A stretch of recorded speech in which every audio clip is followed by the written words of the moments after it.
E aí pessoal, tudo bom? Prazer estar com vocês aqui novamente. Hoje eu vou falar sobre algo que vocês com certeza já viram na internet ou em artigos científicos e muitas vezes não sabem muito bem o que é e para que serve. É o DOI. O DOI é o Digital Object Identifier, ou identificador de objetos digitais. É um código formado por letras e números e que serve basicamente para registrar um objeto. Agora, que tipo de objeto? No caso da academia, a gente vê muito o DOI sendo associado a livros, a artigos científicos, a anais de congresso, né, coisas que você pode publicar em eventos científicos. Então, aquele objeto ele é registrado, essa publicação sua ela vai ter esse registro.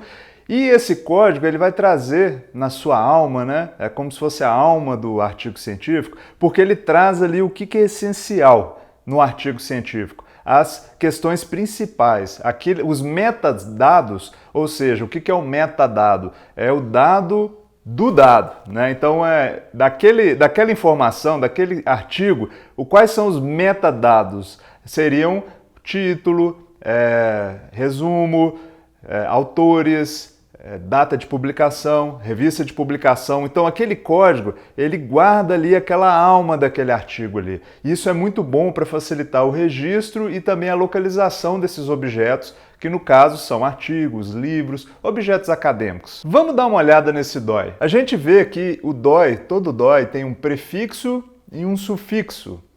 No prefixo, como a gente pode ver nesse exemplo aqui, ele se refere a quem publica esse documento, ou seja, a revista, a editora ou instituição que publicou. Então, no caso, o prefixo de uma determinada revista vai ser sempre o mesmo. Agora, o sufixo, ele é determinado, né, pelo responsável pela publicação do documento.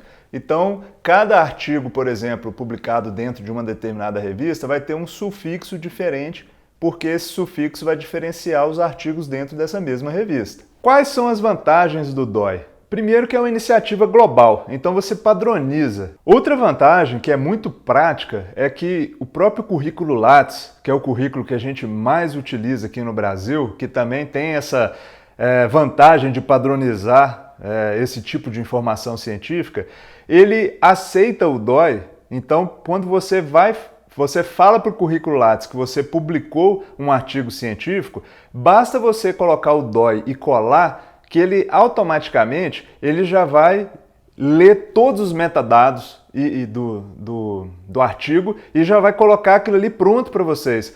Ou seja, você coloca lá o link do DOI e ele já automaticamente já coloca título, nome dos autores, data de publicação, nome da revista, e isso facilita muito o nosso trabalho. Agora, uma desvantagem do DOI é que, apesar de ser feito por uma organização sem fins lucrativos, ele é pago.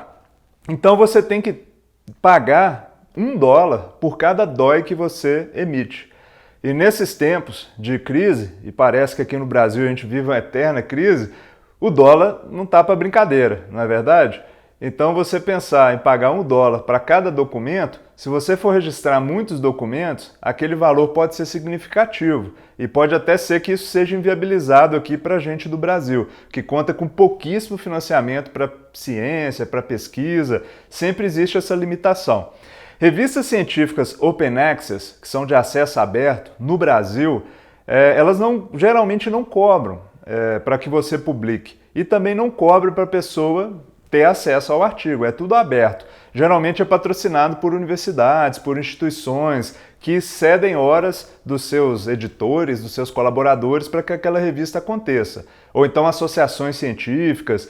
E você cria um problema que, apesar de ser só $1, você pode achar que para uma universidade isso é muito pouco, mas às vezes uma universidade tem muitas revistas e isso acaba sendo um custo para as universidades. Então, revistas pequenas que estão de início de carreira e que têm dificuldade para acessar financiamento, pode ter mais problemas nesse sentido. A própria revista Espinhaço, ela teve esse desafio. Como viabilizar o DOI, sendo que a revista Espinhaço é uma revista jovem de 2012, que ela, apesar de estar indo muito bem, ela ainda é uma revista jovem e caminhando para consolidação, mas como conseguir o DOI, sendo que mesmo na UFVJM nem tem nenhum portal de periódicos ou nada ainda organizado nesse sentido, porque também é uma universidade nova. Então isso foi um desafio.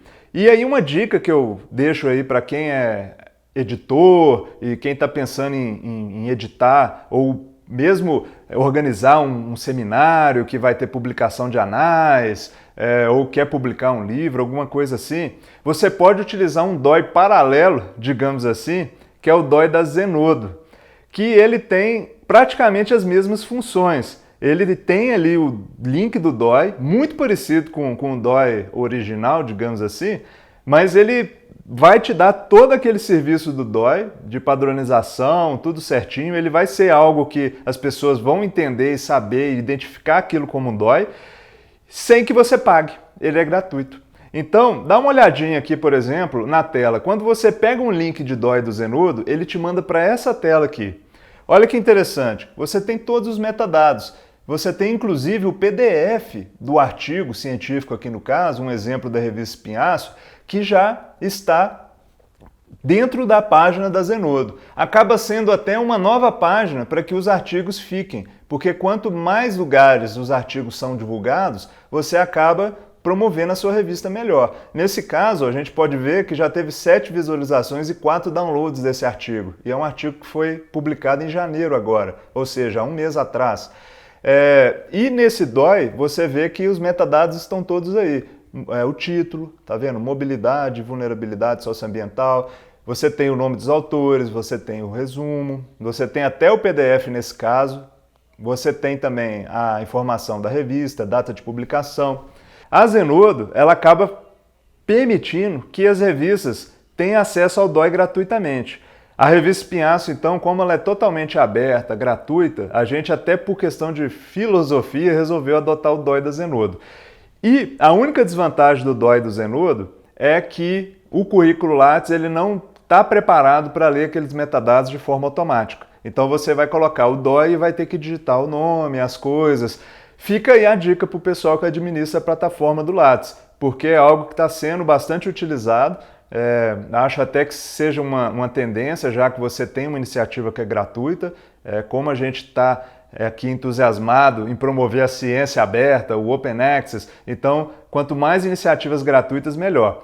E o OJS, que é a plataforma em que funciona a maior parte das revistas no Brasil e muitas no mundo, né, que é o Open Journal System, que é a plataforma mesmo de gerenciamento de artigos científicos, ele consegue aceitar esse DOI, ele consegue ler o prefixo e o sufixo, você coloca de forma separada e o DOI aparece normalmente. Tranquilo, pessoal? Aprender um pouquinho sobre o que é o DOI, sobre a importância do DOI. Espero ter ajudado vocês a entender um pouquinho sobre isso. É mais uma ferramenta que vem para facilitar, para padronizar a ciência no mundo. E deixa aqui seu comentário. Manda, nem que seja para mandar um abraço para mim ou para alguém aqui no canal, porque é bacana demais ter esse contato com vocês. Tranquilo? Abração, tudo de bom para vocês.